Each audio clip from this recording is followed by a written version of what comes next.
النبي صلى الله عليه وسلم كان جميل جدا.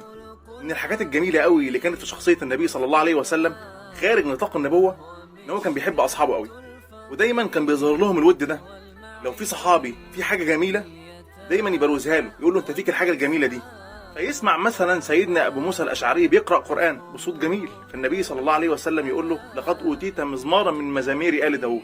ويشوف سيدنا خالد بن الوليد بارع في التخطيط وفي القيادة وفي الحروب، فيقول له سيف الله.